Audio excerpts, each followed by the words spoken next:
Salut à tous, bienvenue dans ce nouvel épisode de Presta, le podcast des prestataires WordPress. Alors, aujourd'hui, je reçois Déborah Daunier. Donc, salut Déborah. Salut Alex. Et donc voilà, troisième épisode. J'espère que vous avez vu les deux précédents. Et donc, pour ceux qui prendraient ça de court, l'idée de ce podcast, c'est quoi? C'est tout simplement de mettre en avant des prestataires, qui soient freelance ou qui travaillent en agence, et bien pour parler de leur expérience, pour partager un petit peu leur parcours, leur vécu, comment ils en sont arrivés là où ils sont, et puis vous partager leurs conseils, leurs astuces pour vous inspirer à faire de même, ou en tout cas faire ça en tout cas à votre sauce, avec votre personnalité. Et donc voilà, on va leur poser des questions sur leur quotidien, leur parcours, je vous l'ai dit.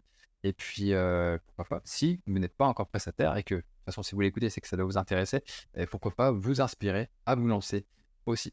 Donc, je vous rappelle aussi que le podcast est divisé en deux parties. Donc, on a le gros de l'émission, donc la partie 1 qui sera publique, gratuite, disponible sur YouTube, Apple Podcast et maintenant Spotify. C'est désormais dispo sur Spotify et plein d'autres plateformes. Vous pourrez aller jeter un œil sur levermeet.com/presta pour avoir toutes les plateformes.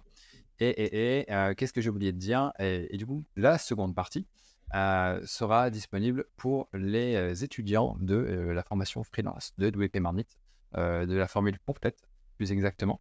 Et donc là, on partagera un petit peu plus de retour terrain, des choses un petit peu plus concrètes pour les personnes qui veulent aller plus loin. Voilà, je crois que j'ai fait le tour. Donc maintenant, je vais présenter un petit peu plus en détail Déborah. Tu me rectifieras si je me trompe. Mais du coup, voilà, Déborah Daunier, fondatrice de l'agence Design, agence WordPress bien sûr, dans la région de Grenoble. Tu crées aussi, enfin tu fais pas mal de choses, hein, Déborah. Il y a assez il y a de la matière. C'est pas juste que du WordPress. Tu crées aussi du contenu sur ta chaîne YouTube où tu parles d'entrepreneuriat, de ton parcours. Tu donnes des conseils aussi pour entreprendre parce que ça doit faire 14 ans, si je ne me trompe pas, tu t'es lancé, que tu crées des choses. Tu fais aussi des interviews d'entrepreneurs. Tu es aussi très active au sein de la communauté WordPress. Dans pas mal de WordCamp, tu as réalisé aussi des interviews, toujours des interviews. Tu as aussi réalisé un documentaire en 2018 qui s'appelle Think WP, où tu partageais un petit peu, voilà, pourquoi WordPress, c'est un outil qui est super important.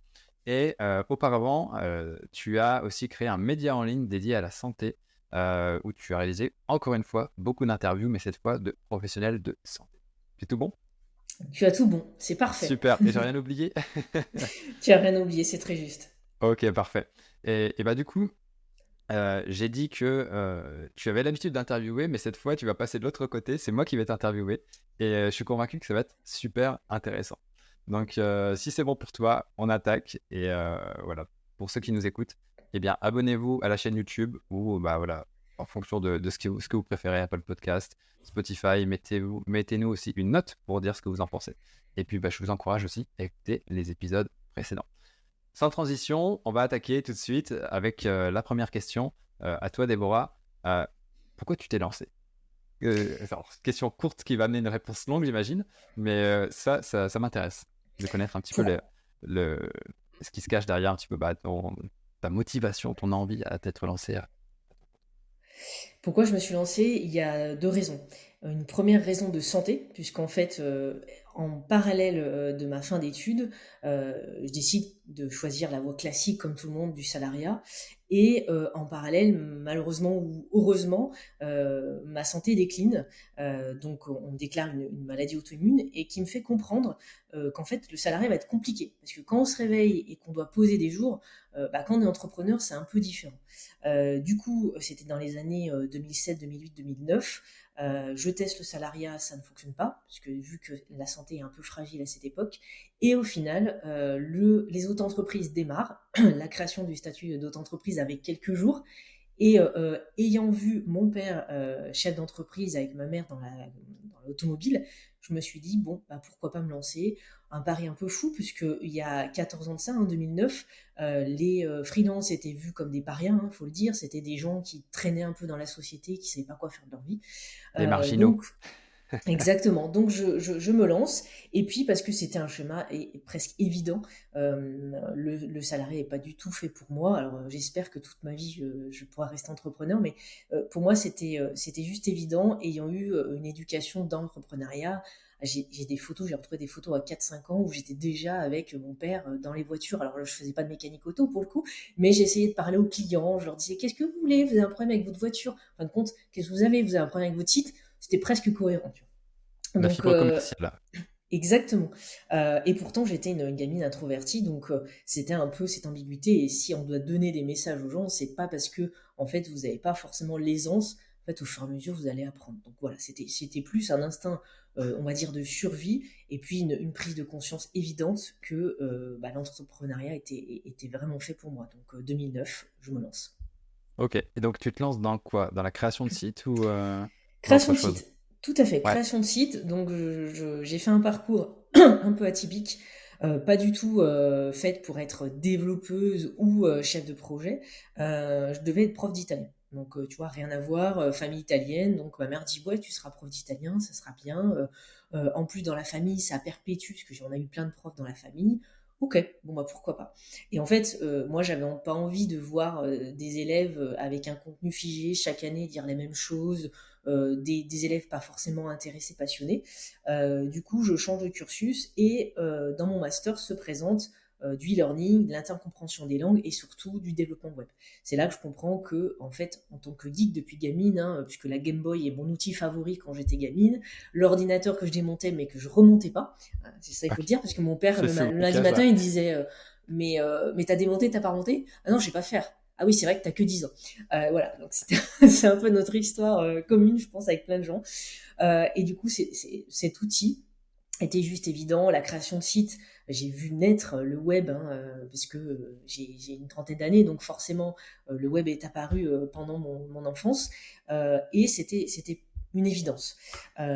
Donc les études sont là, je me construis et je lance donc ma société en création de site. Mais WordPress était très jeune, donc je me Ah ouais. lance création de site HTML, PHP. Ça n'a pas été vraiment une facilité puisque je bidouille du code grâce à mon meilleur ami Léo depuis mon enfance, mais j'ai jamais eu cette fibre de développeuse. Moi, j'aimais bien, mes études m'ont amené à chef de projet, j'aimais bien comprendre ce qu'avait le client, étudier les meilleures solutions, donc WordPress n'est pas arrivé tout de suite. C'est juste que quand j'avais très peu de clients, que les sites, on les vendait, enfin j'essayais de les vendre 15 000 et qu'il n'y avait pas de clients derrière, et que du coup, arrivé WordPress, je me suis dit, tiens, 2009, WordPress, et à quelques années, bon, c'était encore l'apparence moche de l'époque, tout en Ouais. gris. Enfin, toi, ça doit te parler, et plein de geeks qui nous écoutent aussi.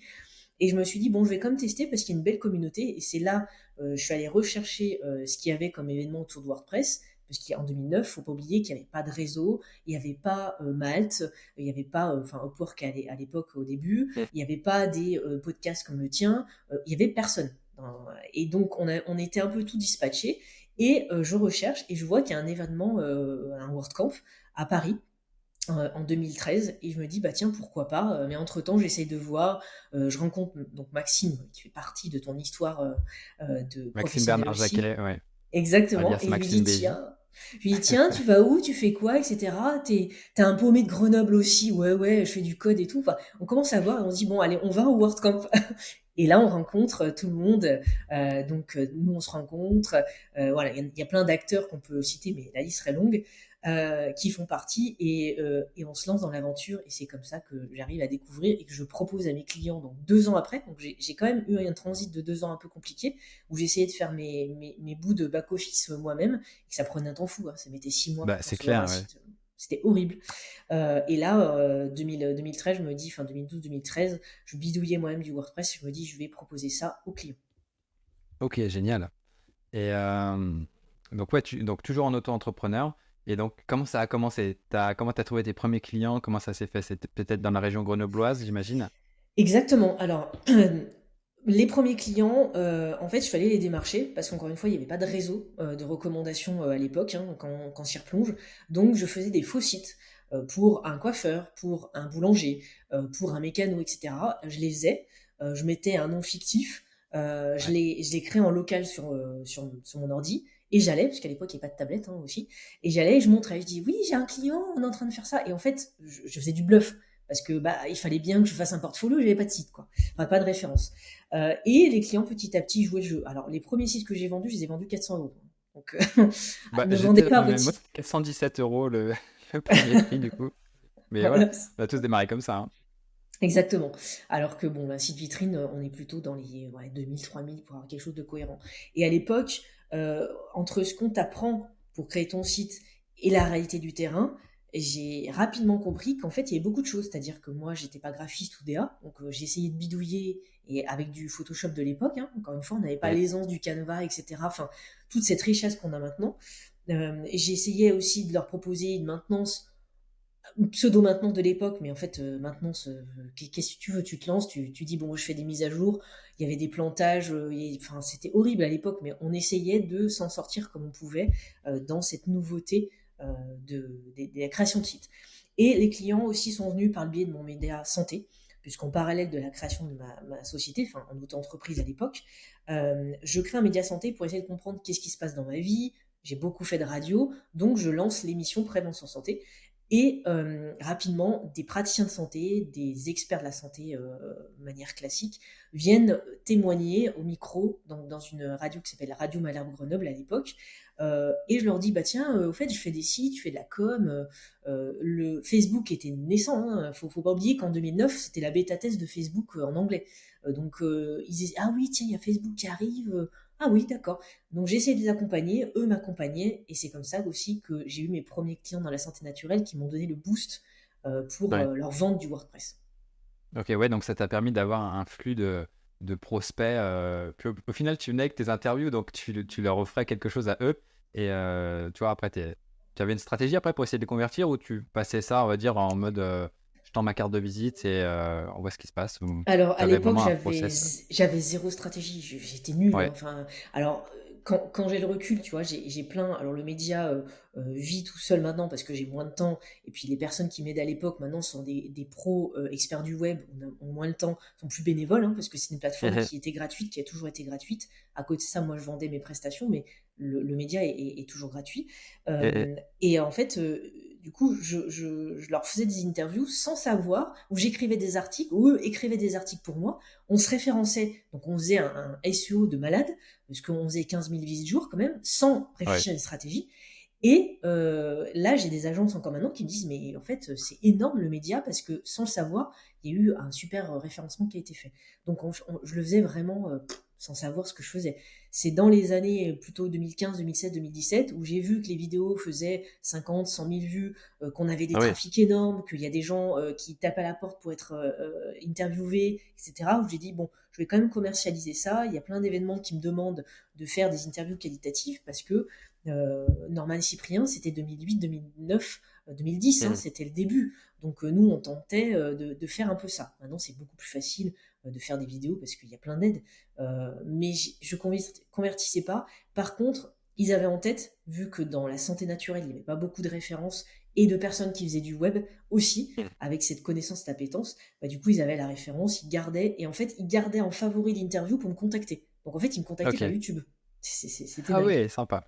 Ok, Donc c'est génial. resté, et ça m'a accompagné, comme tu l'as dit en présentation tout à l'heure. Mon premier coup de cœur était d'être journaliste. Donc tu vois, Ouais. ça reste dans mon parcours. Et en même temps, j'adore découvrir chez mon client son histoire et véhiculer et transmettre à chaque presque sortie de site avec un client. Je sors des petites interviews parce que je trouve que c'est intéressant de voir la personne. On a la facilité de faire des vidéos avec des smartphones maintenant, et je trouve que c'est Mhm. une richesse, comme toi, tu partages tes actualités, et les gens ont besoin de ça, et de mettre aussi un visage et de voir l'énergie de la personne, c'est vachement intéressant. Ouais, ouais, de mettre de l'humain sur le bah, ouais, pourquoi on a créé ce site, etc. Ouais, carrément. Génial. Ouais, donc au final, tu avais une double casquette, que tu avais le côté bah, créatrice de site web. Tu faisais aussi le média que bah, tu monétisais donc en faisant aussi des interviews. Et ce que je trouve super intéressant, c'est que pour ces personnes-là, dans cette niche-là, on va dire, bah, toi, tu étais, on va dire, la geek ou la créatrice de site. Au final, tu te démarquais automatiquement, vu que, comme tu le disais, il y avait personne d'autre, ils avaient personne d'autre sous la main. Donc, tu étais un peu voilà, la personne vers qui aller, et automatiquement, bah, ça te faisait te démarquer, quoi. Plutôt Exactement. que d'aller faire des recherches et de prendre quelqu'un au hasard sur les pages jaunes, et tu sais pas sur qui tu tombes, quoi. Oui, et puis Mm. connaître leur expertise, puisque je l'ai En vécu de mon plus, ouais. propre corps, et comme j'allais régulièrement les interviewer en radio, puis après faire des salons et des séminaires avec eux, forcément ils me connaissaient et ils disaient, ah bah je sais que si on parle de kinésiologie, de magnétisme ou de naturopathie, vous allez forcément comprendre et savoir ce qu'il faut me faire pour créer mon site à mon image. Et c'est vrai que connaître l'expertise, c'est comme certains qui me disent, bah moi j'ai tous les clients. Non, t'as pas tous les types de clients, t'as forcément des niches qui te sont privilégiés. Alors moi, mes clients de la santé naturelle, c'est un tiers maintenant, hein, c'est pas non Ouais. plus 100%, mais il faut avoir des spécificités parce qu'effectivement, pour les accompagner, le site web maintenant, à l'époque, c'était plus facile, on faisait une newsletter, un site, c'était fini. Maintenant, il y a la stratégie avant, pendant, après, qui est beaucoup plus complexe, donc forcément, c'est intéressant. Mais d'aller à la rencontre, de faire des interviews, je peux que recommander. Après, aimer le faire et transmettre l'énergie de la personne, ça c'est encore autre chose. Ouais, parce que ouais, c'est super important le nichage. Parce que voilà, admettons que tu veux faire des sites pour, je sais pas, un vigneron. Bah, si tu t'es comme moi et que tu cales rien au vin, machin, etc., comment ça marche, même d'un point de vue humain, là, ça va moins, que ça va moins coller, quand on va dire. Donc ça, c'est super important. Il te parle, parce que généralement, voilà, chaque expert va te parler dans son jargon. Donc, si tu arrives à le comprendre, c'est vraiment un atout pour te démarquer par rapport aux autres. Ok, génial. Et du coup, est-ce que tu n'as pas eu des soucis de... Alors ça, parce que quand on se lance, on est tous pareils, tu sais, tu as vendu ton premier site à 400 euros. Est-ce que tu n'as pas eu des soucis de confiance en toi, de syndrome de l'imposteur quand tu as fait tes premiers sites? Est-ce que tu peux nous parler un petit peu de ça? Parce que c'est vraiment une problématique qui touche pas mal de monde. Alors oui, d'un point de vue technique, puisque comme je le dis, je j'ai jamais été Hmm. développeuse, hein, je m'en sortais et c'est pour ça qu'après rapidement je me suis entourée d'expertes pour le coup, dans la communauté parce que je pouvais, pas tout faire et j'avais pas assez de compétences techniques pour, tout développer. Donc c'est ce côté technique. WordPress était naissant, donc il fallait justifier à chaque fois: «Oui, pourquoi WordPress? Ah oui, mais c'est des blogs». Non, c'est pas que des blogs. Bon maintenant, Le fameux truc qui persiste encore en 2023, mais bien vas-y. sûr, un peu moins, mais et c'est Ouais. pour ça que d'ailleurs, avec Émilie, on a co-réalisé le documentaire parce que, en fait, moi, j'en avais marre que les gens disent ça. Et puis le fait que tu sois une nana. Oui, mais vous n'êtes pas une technicienne. Bah pourquoi? Bah, vous êtes une femme, vous êtes plus créative. Bon, ok. Bon, je l'ai encore entendu en 2023, hein, mais un peu Ouais. moins, mais voilà. Donc c'est toutes ces choses-là. Et puis vous êtes jeune. Ah oui, mais c'est normal. Et quand tu poses un tarif qui est pas élevé, quand ton client ou dit à un autre client qui connaît le tarif, tu ne peux pas augmenter. C'est très compliqué. C'est comme pour les maintenances. Quand tu leur dis, bon, c'est tarif 1 an, 50%, ils comprennent. Par contre, quand tu démarres, effectivement, pour aller augmenter tes prix, pour justifier, bah, tu peux dire, voilà, moi j'ai augmenté mes tarifs, mais tu as le risque qu'une personne sur deux parte parce qu'ils te disent, bah non, j'ai été habitué à vos anciens tarifs. Et c'est vrai que, je vais dire, les 2 tiers des clients à qui j'avais fait des tarifs très bas, bah, n'ont pas compris que j'avais augmenté les prix quelques années après. C'était compliqué. Hmm. Donc, bien sûr qu'on n'a pas confiance en nous au départ. On doute. Moi, c'était sur l'aspect technique, parce qu'après, sur l'aspect relationnel, ça allait. Mais on doute sur l'outil, parce que WordPress, c'était naissant. Donc, enfin, il était tout jeune. Donc, on doute, forcément. Et on se dit, bah, je vais faire pas cher. Mais un des conseils, ne faites pas trop bas. Par contre, dites à votre client, le prix, moi, j'applique au marché. Par contre, je peux vous offrir un truc en plus parce que je suis en train de tester, je sais pas, vous vous mettez au social ads et vous vous formez, vous dites, bah voilà, la prestation, je vous l'offre 3 mois, mais après, ça sera de temps. Parce que ça, c'est le Ouais. piège. Ça t'enferme et après, t'es foutu. C'est ça. Et c'est ce qu'on dit justement dans la formation freelance de la marmite, c'est que au final, tu peux faire des trucs gratuits ou pas chers, mais il faut le dire en fait. Faut pas juste le faire parce que sinon ils prennent ça pour acquis et après tu t'es fait enfermer dans ton, enfin tu t'es piégé tout seul au final. Donc ok. Exactement. Et ok, bah effectivement, je te rejoins aussi sur le profil de développeur parce que bon moi à la base j'ai un DUT info, mais j'ai jamais été un développeur de ouf, tu vois. Mais quand je lis du code, j'arrive à comprendre et j'arrive à parler avec des développeurs, ce que j'imagine est aussi ton cas. Et c'est ça qui est le plus important au final, c'est que quand tu arrives aussi à challenger les développeurs pour leur dire non, mais au final, tu devrais pas utiliser ce hook-là, machin. Alors, même si toi, tu ne sais pas forcément faire le truc qui va faire fonctionner, mais tu peux mettre sur la piste. Et ça m'arrive aussi régulièrement avec Vincent, que j'ai interviewé pour l'épisode 1, qui fait du dev chez nous. Mais ça, c'est super de ne pas être, on va dire, devant une boîte noire que voilà, qu'est-ce qui se passe? Ce qui peut te faire rouler dans la farine par certains développeurs des fois, si t'as pas des personnes de confiance au début, quoi. Oui, et puis quand Donc tu, quand ouais, tu démarres, tu dois tout faire, hein. Tu fais voilà aussi, la ouais. comptabilité, tu fais tes directeurs artistiques, tes devs, tu es chef de projet, tu fais le café et tu fais le ménage, hein, pour toi-même aussi au passage. Et en C'est ça. fait, on se dit, mais c'est tellement compliqué. Alors maintenant, c'est un peu moins complexe qu'avant parce qu'il y a une richesse, il y a la communauté pour nous WordPress, il y a des réseaux d'entrepreneurs qui nous portent, qui nous donnent des aides, il y a des super formations pour être freelance. Mais effectivement, on passe tous par là en se disant, je vais jamais arriver à tout faire. Et puis, quand on voit les super personnes qui font des posts incroyables, des super vidéos comme nous on fait nous, parce qu'en fait, moi je regarde beaucoup de personnes qui font des vidéos à un certain niveau parce que ça fait 14 ans que j'en fais. Mais on est niché, il y a peut-être 10%. Donc ceux qui arrivent et qui disent, ah mais t'as vu ce gars-là, il fait des super trucs. Je pense à Major Mouvement parce que j'ai une cliente qui est kiné et qui me dit mais j'arriverai jamais à faire des vidéos. Je lui dis mais le gars ça fait déjà 10 ans qu'il fait des vidéos mais en fait il est connu que depuis 4-5 ans. Donc ne vous stressez pas à dire je veux faire aussi bien. Il me reste peu de temps. Faites-le à votre allure et faites-le à votre image parce que peut-être que vous n'êtes pas à l'aise à la vidéo, bah faites un podcast, faites autre chose, faites des visuels, enfin adaptez en fonction de ce que vous êtes aussi, c'est important, quoi. Ouais, de toute façon, de manière générale, se comparer, c'est jamais bon, hein. Donc, Mm. on compare notre intérieur à l'extérieur des autres, alors qu'au final, ça se trouve, leur intérieur, les mecs ou les nanas sont au fond du trou, enfin, ils ont une mauvaise vision d'eux-mêmes, mais quand il y a la caméra, c'est «Ah bonjour, machin», et au final, voilà, on sait jamais ce qu'il y a derrière les caméras, donc c'est vraiment ce qu'on veut bien montrer. Donc, ouais. Ok, bon, on dévie un petit peu, mais ok, super pour l'aspect confiance en soi. Euh, et puis, ouais, enfin, pour finir un petit peu là-dessus, ça vient aussi avec la pratique, parce que j'arrête pas de penser ça en ce moment, c'est que c'est comme si tu te lances dans un sport ou dans enfin, de la muscu ou je sais pas quoi, où tu veux apprendre, bah, tu vois, comme moi, là, j'apprends le piano, bah, t'es nul au début, t'es nul. Et puis, c'est en pratiquant, faut en bouffer. Et donc, si vous voulez faire des sites WordPress, bah, comme toi, tu fais des faux sites de coiffeurs, de machins, de restaurateurs, et, euh, et ça va venir. Enfin, sans forgeant pour on devient forgeron. C'est des trucs, des proverbes dire hyper connus, mais c'est ça, quoi. Oui, Donc, entraînez-vous, faites le site pour votre cousin, pour votre association de sport, pour justement ton prof de piano par exemple.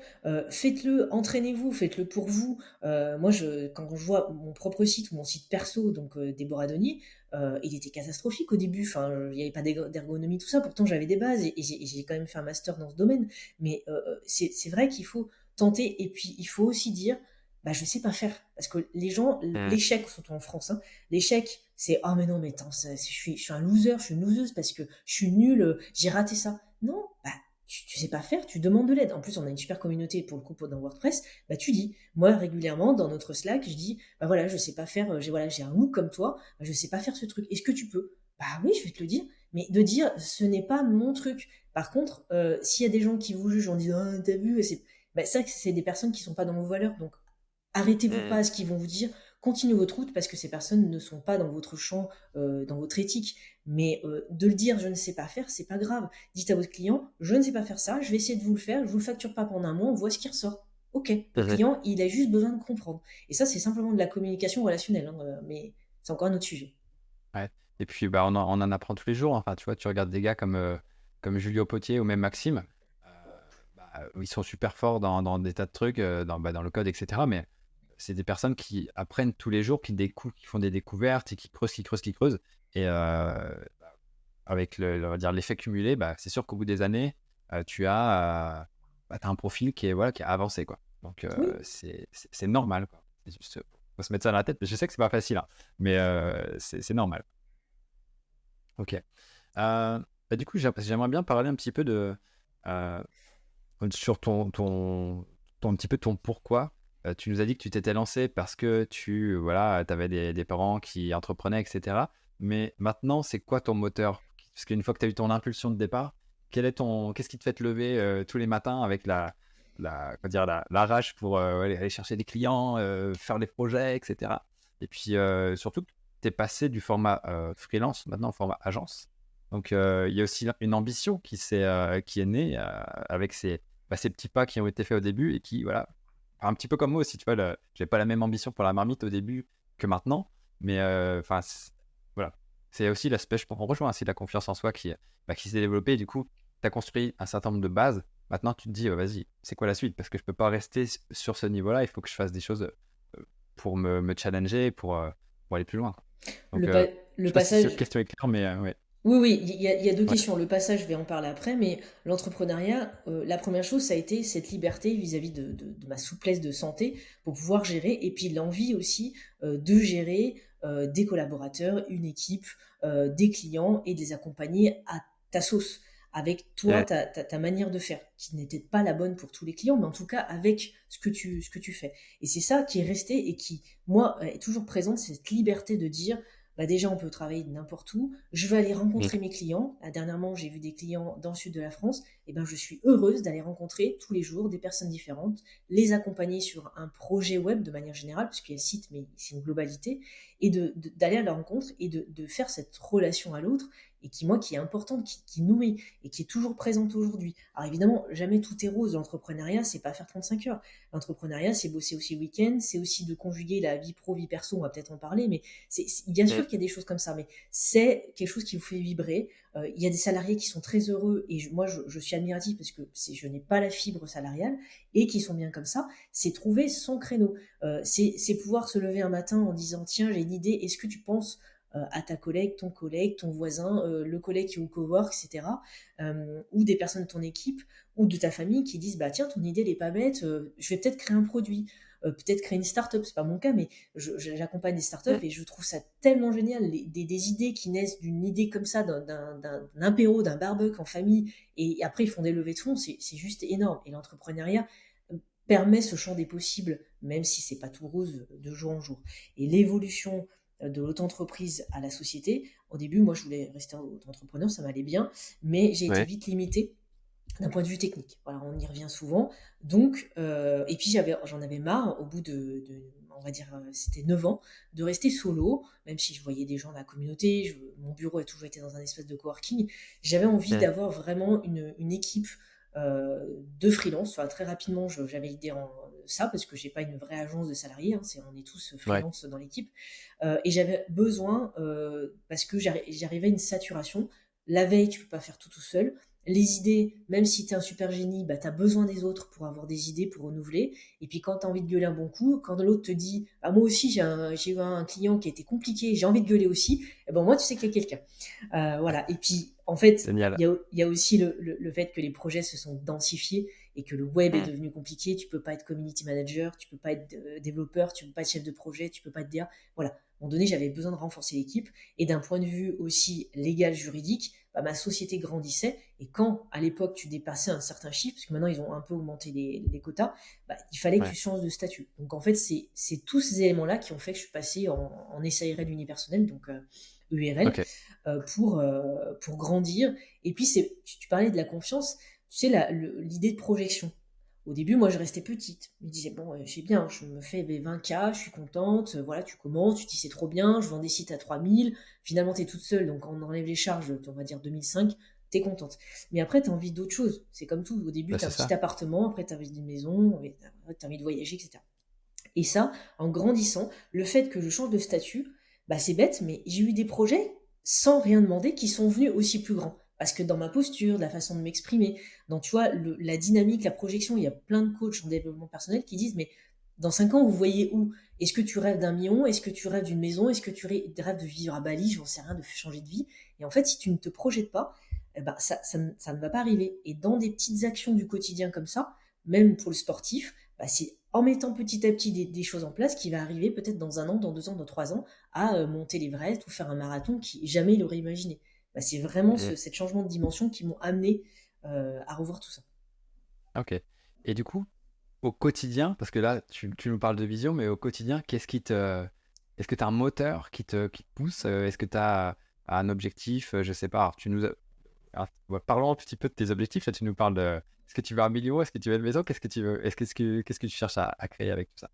Bah, le fait de ne pas choisir une agence de salariés, c'est que je ne vise pas non plus un CA énorme, parce que quand tu prends des Ouais. salariés, c'est pour gonfler, forcément, tu peux pas te permettre de Mm. facturer 5K dans le mois. C'est pas possible. Quand tu as une Ouais. équipe de 10 personnes, il y a des grosses agences WordPress qui sont reconnues là-dessus. Et moi, je dis chapeau parce que c'est pas facile de gérer des salariés, de gérer l'équipe et qu'elle soit cohérente. Plus Forcément, les clients avec les projets et tout ça. c'est Ouais, ça, exactement. carrément. Donc moi je vise pas le million, voilà, c'est pas ça mon rêve. Mon rêve c'est d'être confortable.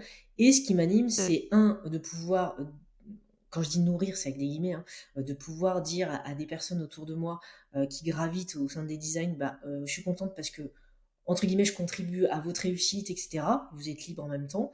Ce qui m'anime, c'est rencontrer des nouveaux projets, d'aider vraiment les clients à comprendre. Parce que, pareil, ma collègue Sarah parle de jungle du web, et je reprends son terme, c'est vraiment ça. C'est qu'on est dans une ère qui est tellement complexe qu'il faut être encore plus pédagogue et plus communicant et plus à l'écoute de son client. Et je dirais que c'est même encore plus cette facette-là que j'aime développer et qui m'anime, Ok. parce que j'ai encore des clients qui me disent bah oui, mais WordPress, pourquoi? Bah tiens, j'ai entendu parler de Shopify, j'ai entendu parler de ça. Qu'est-ce que vous en pensez? Et au-delà de la technique, les clients qui viennent à moi, ils viennent pas parce qu'ils veulent WordPress. Ils ont Ouais. WordPress, donc ils disent, bon, ok, vous faites du WordPress, c'est top, mais ils ont besoin d'avoir vraiment une stratégie qui se met en place. Donc c'est plus cette casquette-là qui m'anime. Et puis, ce qui m'anime, c'est que l'entrepreneuriat, je disais un peu tout est possible, c'est vraiment ça, c'est tu peux être réinventé. Nous, on a sorti une formation en e-learning pour vraiment du coaching dans une cible de personnes débutants. En fait, ça Ouais. nous anime. Les vidéos, les interviews, ça m'anime. Le matin, je suis contente d'aller réseauter, d'aller interviewer mon client, de partager, il a des savoirs. Ça, c'est juste génial. Et dans un format salarial, tu peux pas choisir ton emploi du temps. Donc, je sais que le matin, c'est un petit peu moi j'aime bien organiser mes journées la veille, et je sais que le matin, je vais pouvoir gérer moi-même mon emploi du temps, donc ça me booste. L'objectif, Ok. terme, c'est pas d'avoir encore une fois une agence classique salariée avec 50 personnes. Nous, on gravite 3-4, ça va très bien. Je cherche pas à rentabiliser, à gonfler un chiffre. Alors, évidemment, on gagne plus, on est toujours content. Mais Mhm. ayant un parcours de santé très jeune où j'ai pris conscience que la santé est essentielle, parce que t'as beau avoir 1 million, t'as beau avoir des super salariés, si t'as pas la santé, tu peux rien faire. Il n'y a pas de bon sens. Exactement. Et ça, pour moi, cet équilibre-là, je l'ai compris à 20 ans, donc très jeune, et c'est important que j'ai cet équilibre-là. Donc, l'objectif, c'est de garder un équilibre presque parfait, même s'il n'y a pas de perfection, entre ce qui m'anime dans mon travail, mais ne pas tomber non plus dans un burn-out. Donc, Mhm. le but, c'est pas de prendre trop, d'en prendre juste ce qu'il faut, mais surtout des projets qui font sens, avec des personnes qui te font confiance, qui sont là, qui partagent tes valeurs, ton histoire de vie, etc. Et puis d'autres, tu sais, le dire non, c'est compliqué, mais de plus en plus, depuis quelques années, je refuse des projets parce que je sais que ça ne fera pas sens et je ne pourrais pas accompagner la personne correctement dans son projet web. Ouais. Justement, ouais, c'est aussi un point de difficulté de dire non, parce que quand tu débutes,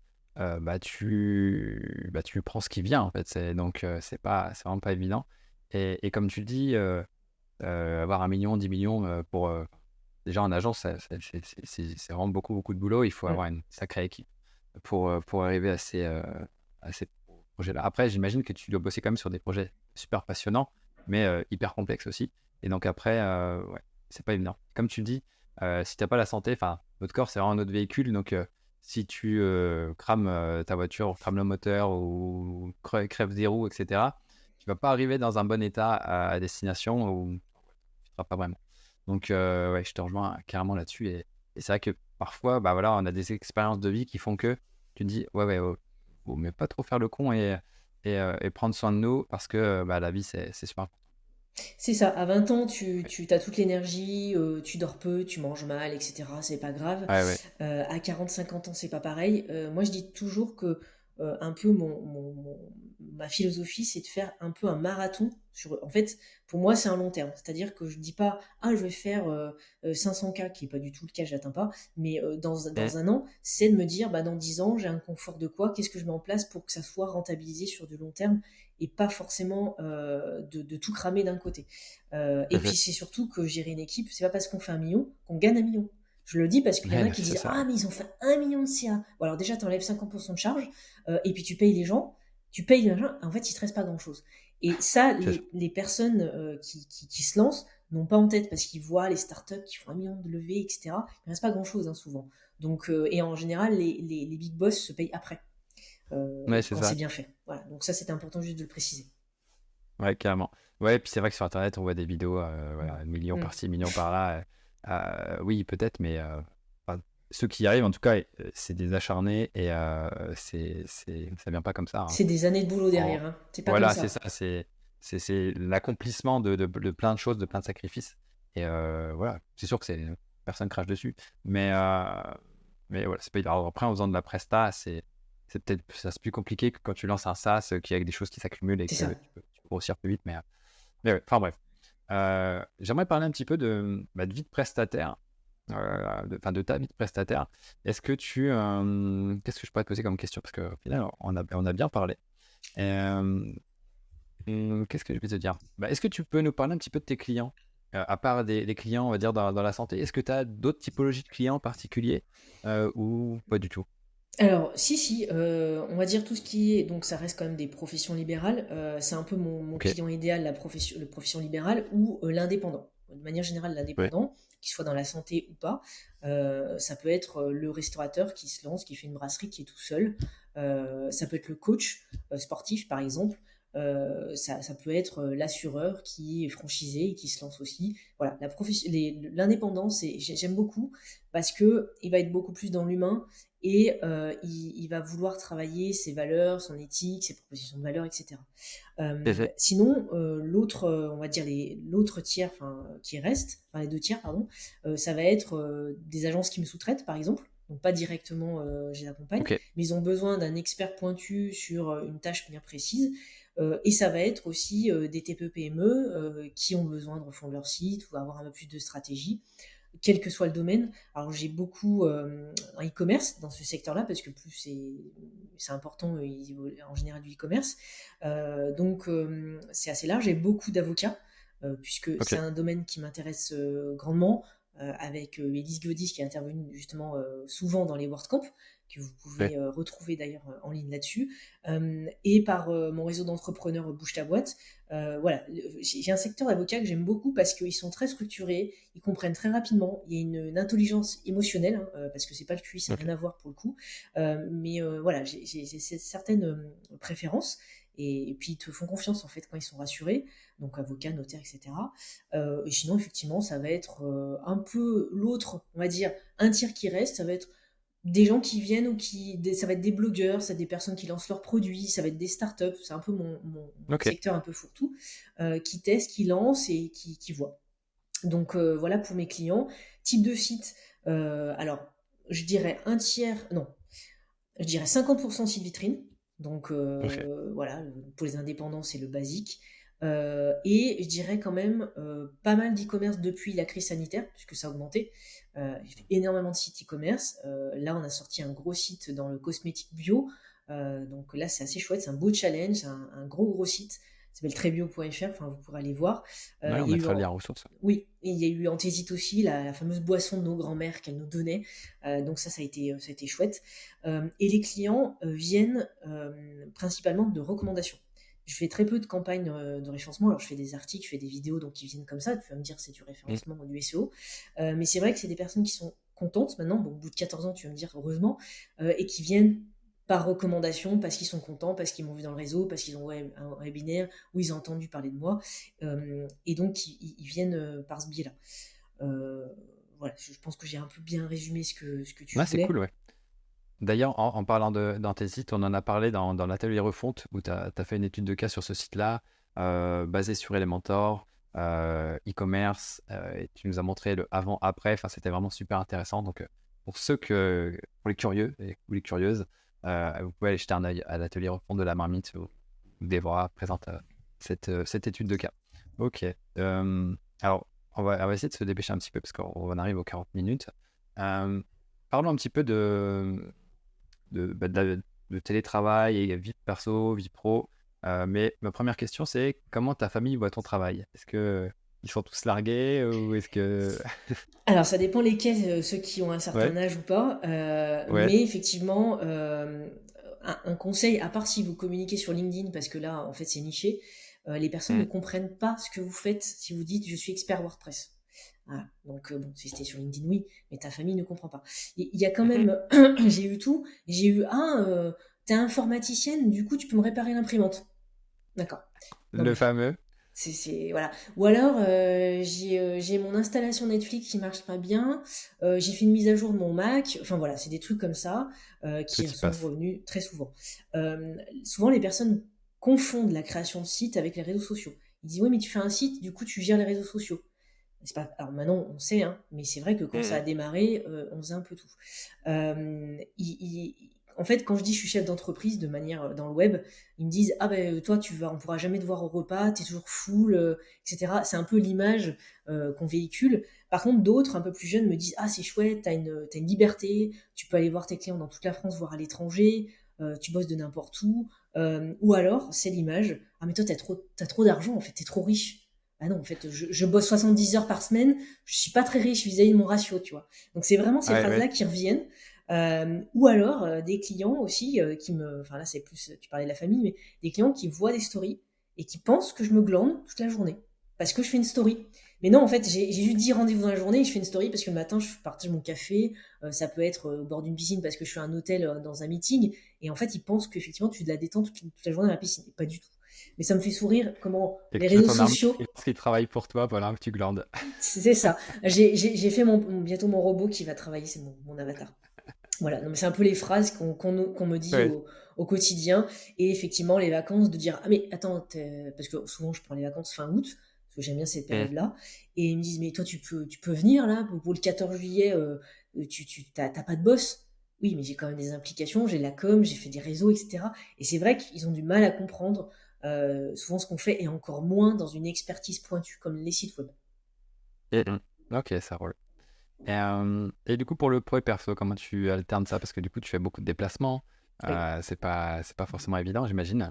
Oui, alors je me suis installée depuis déjà, depuis la crise sanitaire, une Ouais, semaine de 4 jours où il y a vraiment des rendez-vous clients et de la prod. Mes rendez-vous clients sont principalement le matin pour que je ok. puisse, parce que je suis très fraîche, donc j'ai les idées beaucoup plus fraîches. Et l'après-midi, c'est plus de la production où j'ai pas d'appel pour être coupée. Alors c'est dans l'idéal, hein, évidemment, souvent j'ai des appels, Oui, il y a toujours de. mais j'essaye le moins possible de prendre les appels. Les clients savent qu'ils me font un WhatsApp ou ils me laissent un mail, parce que si je commence à répondre à tout le monde, c'est compliqué. Donc j'essaie d'impliquer du lundi au jeudi les rendez-vous principalement le matin, comme ça l'après-midi ça me laisse pour faire de la prod, et le vendredi c'est ma journée réseau, com, projet, communication avec l'équipe, pour faire une semaine un peu plus équilibrée. Et le week-end, avant, en fait je bossais même le week-end, je montais mes vidéos, etc. Je faisais tout ça, je faisais de Mhm. la prod, je faisais des petits tickets, et maintenant je m'impose de ne pas le faire. Je fais juste le dimanche soir pour arriver le matin, le lundi matin, parce que les gens sont quand même formatés sur le lundi matin, même si pour moi tous les Mhm. jours sont pareils. Et là, je fais un peu de veille vers 17h, 18h, je fais 1 heure, 2 heures de mail pour rentrer pas trop dans le rush le lundi matin. Mais c'est vrai Ok. qu'il faut s'y tenir, c'est pas facile. Ma pause de midi est importante par rapport à ma santé, et je cale du sport entre midi et 2 ou en fin de journée, et j'essaie de m'y tenir parce que des fois tu dis bon, c'est pas grave, je vais pas au sport, je vais pas faire mon activité, je vais pas au ciné, je vais pas lire, etc. Mais c'est important de le garder et de se mettre une plage. Moi, dans mon planning, je bloque une plage. Comme ça, en plus, dans mon agenda, mon calendrier, c'est bloqué pour les clients. Comme ça, je sais que je m'impose, même si je fais autre chose, mais j'ai ce temps pour moi que Ouais. je m'oblige à prendre parce que, encore une fois, moi j'ai un passé de santé compliqué, donc je suis obligée. Après, mon corps me le rappelle très vite, donc de toute façon, j'ai Ok. pas trop le choix. Ok, ça roule. C'est vrai que c'est un truc que je devrais faire parce que alors, j'essaye de planifier mes semaines, mais pareil, ça dévie tout le temps et le sport passe souvent à la trappe. Donc, ça va pas évident, mais c'est vrai que toutes les interviews que j'ai pu voir d'entrepreneurs et tout ça, ils parlent justement voilà, de prendre du temps pour soi, pour lire, pour faire du sport, etc. Mais moi, je suis pas très bon là-dessus. Mais c'est pas grave. C'est pas mon interview. Ok. Et du coup, le télétravail, j'imagine que maintenant, tu disais que tu étais en coworking, c'est ça? Oui, alors en fait, j'ai pris l'espace de coworking déjà pour voir du monde et pour avoir une adresse professionnelle, parce que c'est Ouais. bien, il y a quand même les personnes qui ont besoin d'avoir ça, et surtout pour recevoir les clients. Donc ça varie, mais en général j'ai une journée dans la semaine, donc de 4 jours. En général c'est le jeudi. Euh, alors là, on tourne notre interview, mais du coup c'est le jeudi où je reçois mes clients, donc ils Mm. savent que j'ai cette plage-là, en dehors Ok. des visios, hein. Bien sûr, je n'ai pas que le jeudi des clients, Gazette. mais je me le pose. Quand c'est un peu le rush, je fais le lundi et le jeudi, comme ça me laisse aussi 2 jours un peu plus de prod. Mais ça a changé parce que, en fait, avant, ils voulaient tout le temps me voir en physique. Depuis le Covid, il y a quand même des beaux aspects à cette crise sanitaire difficile. C'est que maintenant, en Mhm. télétravail, c'est 80% OK pour la visio, on n'a pas besoin de se voir. Ok, génial. Puis en fait, c'est pour respirer, parce qu'on est toujours sur l'écran. Pour ça que je m'impose aussi des coupures.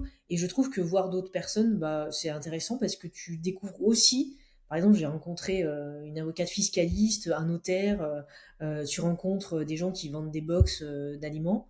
Bah, tu te dis, mais en fait, je Et les aurais jamais rencontrés s'ils étaient chez moi tout le temps. Tu pourrais, on peut c'est ça. bosser hein, Bah, chez soi à typiquement, ça, 100%. ça c'est mon cas, tu vois. Je suis dans ma grotte. Mais bon, on a une activité un petit peu différente, mais ouais. Ok, Oui. super. On va parler un petit peu de WordPress, parce qu'on en a parlé de beaucoup de choses, mais pas de WordPress. Comment tu vois WordPress dans les années à venir? Alors ça, on en avait parlé lors de la conférence à Lyon avec Sarah sur Ouais. Elementor, enfin sur les retours de projets. WordPress pour moi est devenu leader, comme je dis, parce que j'ai des clients qui me disent oui, mais vous êtes payé par WordPress, parce qu'il y en a qui ne connaissent pas. Hein. Je dis non, c'est open source, Les je ne suis pas valises payé. sont bien connues. J'ai pas de royalties et tout. Ah non, j'ai pas. Dommage. Mais non, mais clairement non. Moi, je suis convaincu de la solution, de la communauté qui est énorme derrière tout ça. Je pense qu'il y a des sérieux concurrents qui arrivent. C'est comme tout. C'est comme nous dans la prestation, il faut faire une veille. C'est comme dans l'évolution des produits pour des startups, il faut se mettre à jour. Je pense que WordPress a des belles années devant elle. Ils ont pris un peu de retard vis-à-vis de Gutenberg, donc ça c'est pour les techniciens qui comprendront. Je trouve que ça arrivait un peu en retard. Encore une fois, moi j'utilise beaucoup Elementor parce que ça a répondu très Mm. rapidement en 2017 à des questions que je me posais sur les page builders. Je pense que ça arrivait un peu tard. Mais ils sont en train de reprendre le retard, donc je suis plutôt rassurée. Mais il faut qu'ils fassent attention. Effectivement, je pense qu'il y a des concurrents qui arrivent, qui sont pas au niveau. Tu vois, je vois les mises à jour par rapport à WooCommerce, il y a des belles choses qui rentrent en place. Je ne vais pas citer non parce que c'est encore tout frais.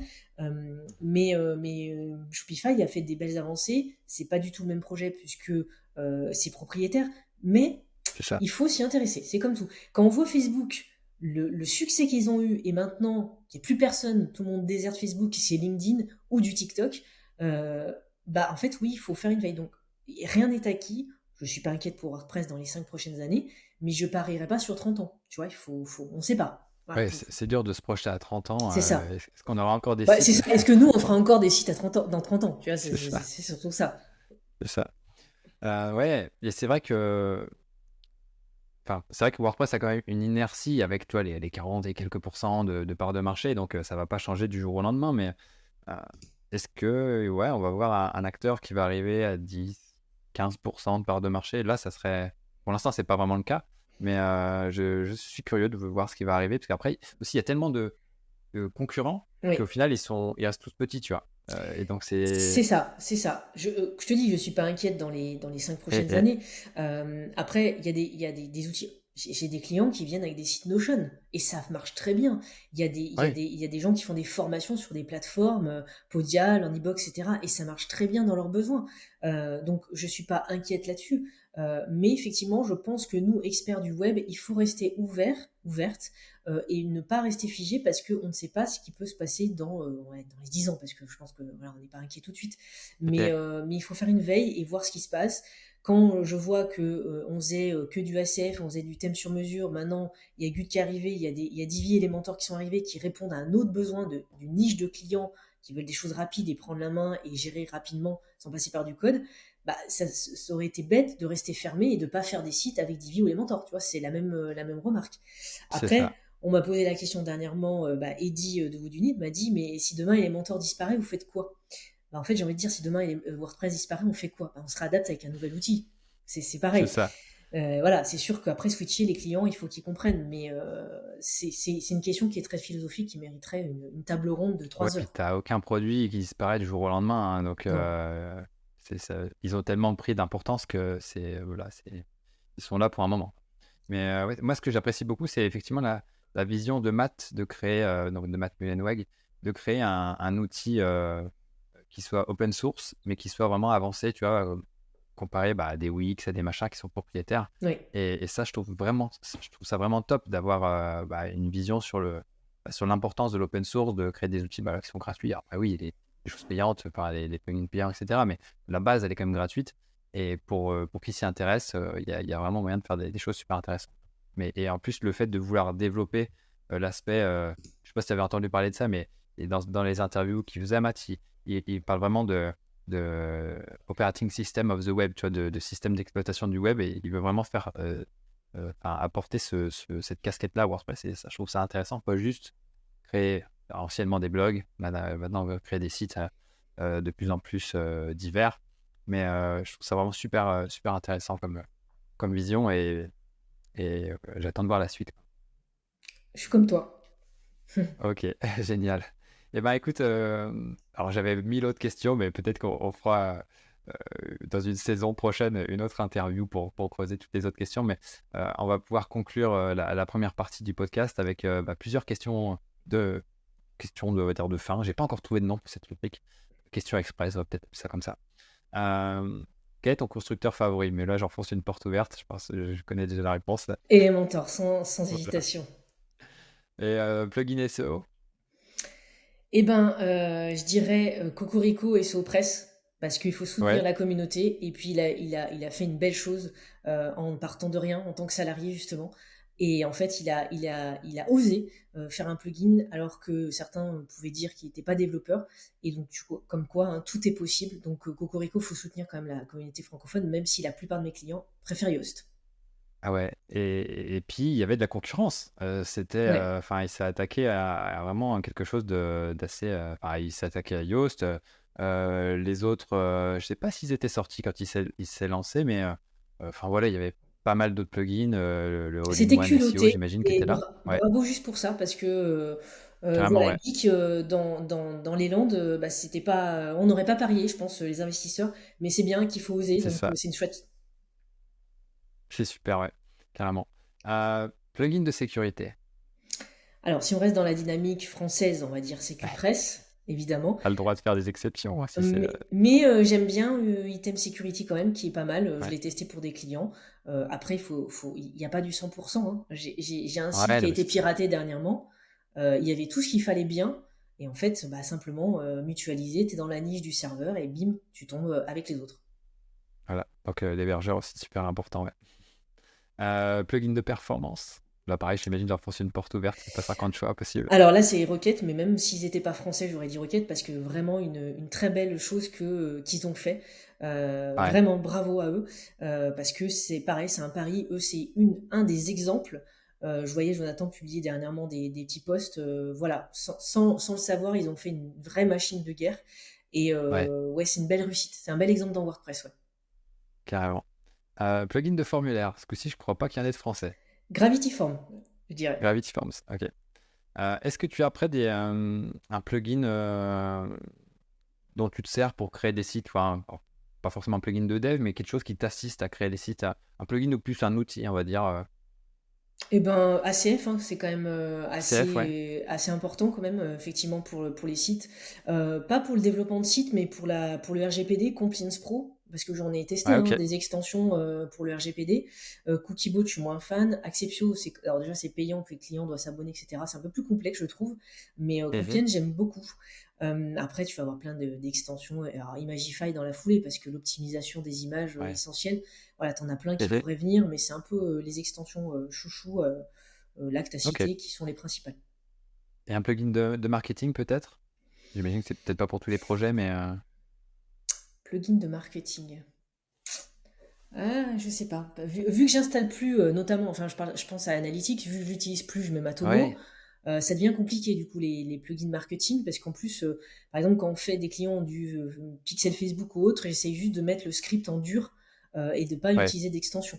Après tous les partages de réseaux sociaux, dans Elementor, il y a quand même pas mal de modules qui Ouais, existent. bah c'est ça, c'est ce que je me disais. Il y Donc, a même il y a des pop-up dans Elementor, il y a pas mal de choses, quoi. ouais. Donc, Mais sinon, il y a même des formulaires d'ailleurs. oui, exactement. Bah, les fenêtres modales d'Elementor, j'adore ça parce qu'en plus, on peut déclencher quand on veut, etc. Sinon, j'aime bien les extensions d'Instagram pour mettre le flux Instagram. Je crois qu'il y a Ouais, ok. Smash Balloon ou des choses comme ça. Ça, je l'aime beaucoup Et sur les sites parce que, étant fan ça d'Instagram, habille. bah, ça habille bien. Et pour les produits, pour les e-commerce, c'est assez chouette. Ah, ok, génial. Un thème WordPress? Alors, vu que je mets Hello d'Elementor, Voilà, c'est ce forcément, que je m'imaginais aussi. dans la dynamique. Non, en thème, c'est assez vaste. Après, moi, je suis un peu contre Avadas, Alien, tout ça, parce que ça embarque du Visual Composer qui est très lourd, qui est très joli pour commencer, mais après, c'est compliqué. Donc, bah, je dirais Hello Elementor ou Ocean, ou j'ai Ok. perdu le nom, celui qui est greffé à Elementor. Bon, ça me vient plus en tête, mais Qui non, fait Elementor? Bah, c'est du pas coup, t'as Hello, Oxygène, t'en as un autre? c'est un autre. Ah, Bon, c'est pas grave. Bon, ok. chez un WP, je dirais, voilà, pour Oxygène, c'est diversifier. un constructeur. Oui, Ok, mais non, ça roule. c'est pas celui-là, effectivement. Ok. Ok. Bon, je vais te poser la question, mais on en a déjà parlé au départ. Mais quel conseil donnerais-tu à quelqu'un qui souhaite se lancer? Ben, en fait, je dirais déjà, il essaye de pas trop se laisser parasiter par tout ce qu'il y a autour, parce qu'il y a beaucoup de choses, il y a Ouais, beaucoup de bruits qui se font, donc c'est compliqué. Essayer de rester dans sa propre ligne, dans ce qui le motive, dans ce qui l'anime au quotidien, et de faire ce qui le passionne. Si il ou elle n'est pas passionné par la vidéo, ne faites pas de vidéo. En fait, il vaut mieux rien faire et faire peu, et ne pas trop laisser se parasiter, parce que les réseaux sociaux montrent beaucoup de belles choses, mais c'est des années de travail, etc. Et j'ai surtout, et tu sais, moi j'ai toujours la petite question en fin d'interview que j'ai piquée à Léa Salamé, pour pas la citer, c'est si tu te vois en face, ou si tu vois la personne qui a 10 ans, ou si tu vois Alex de 10 ans en face de toi, tu dirais quoi? C'est un peu ce conseil, c'est effectivement, n'aie pas de doute sur le fait que tu n'aies pas de capacité, de compétences ou autre, parce qu'en fait la vie va t'amener à expérimenter tout ça, et ouais, forcément tu vas pouvoir progresser, et sur le long terme tu peux même dépasser tes maîtres. Ça, c'est important. ouais, carrément. Parce que c'est vrai que, on va dire, les personnes qui nous inspirent, bah, ils ont construit quelque chose, bah, après, voilà, ils vivent sur leurs acquis, et nous, ça va être la même chose, si tu veux. Mais, et du coup, il y a des gens qui arrivent et qui nous dépassent, entre guillemets, et qui font des choses bah, avec les outils j'en dirais que j'ai 60 ans, mais avec des outils de leur temps, on va dire, Non, tu vois. mais c'est ça, tu sais, des phrases que j'ai entendues par des agences qui recrutaient, pas très connues, hein, pour le coup, parce que avec ce genre de remarques, qui disaient: ah, mais Euh, lui ou elle est trop junior, elle va me faire perdre du temps, ou lui, il sait pas coder correctement. Oui, mais alors il peut progresser. Et peut-être que dans 3 ans, c'est lui qui va te faire une veille, il va dire: bah tu vois, là, t'as peut-être merdé dans la configuration de telle extension. Donc, ne euh, jamais dénaturer la personne. Alors évidemment, ça dépend ce que tu cherches, mais on peut tous progresser, on peut tous apprendre. Donc, on est tous été en bas de la pyramide, et moi, c'est ce que j'aime dans l'équipe qui constitue, c'est que chaque élément permet d'être moteur. Il n'y a pas de sous-personne. Même si j'ai 14 ans, ouais, en fait, j'apprends encore des choses des autres collègues que j'ai autour de moi, quoi. ouais. L'avantage quand tu es junior, c'est que généralement, tu as plus de temps. Donc, Mm. tu peux creuser des choses plus en détail, et, euh, et donc, tu peux, ouais, faire une meilleure veille, et avoir comment dire, un point de vue qui peut être innovant. Ok. Bah écoute, merci beaucoup, Déborah. Merci, C'était Alex. passionnant, cette interview. Donc voilà, merci aussi à vous de nous avoir écoutés jusqu'au bout. Toutefois, ce n'est pas terminé. On vient de terminer que la première partie du podcast. Donc là, on va conclure. Mais on va continuer avec Déborah dans la deuxième partie pour parler un petit peu plus profondément, bah, de choses qu'elle met au quotidien en place, enfin qu'elle met en place au quotidien. Je vais arriver à faire la phrase dans l'ordre. Donc ça, voilà, si ça vous intéresse, vous pouvez retrouver ça dans la formule complète de la formation Devenir freelance WordPress accompli. Donc peut-être qu'on le mettra à disposition après en package individuel, mais pour l'instant, c'est pas le cas. Mais en tout cas, voilà, si vous avez apprécié cet épisode, eh bien, mettez-nous un commentaire si vous êtes sur YouTube, mettez-nous une note si vous êtes sur Apple Podcast, Spotify, ou peu importe où vous serez. Et puis, voilà, j'avais envie de vous dire que si jamais vous voulez vous former à WordPress, eh bien, vous pouvez jeter un œil à wpchef.fr. Pour aller plus loin, il y a aussi des formations qu'on propose sur WP Marmite.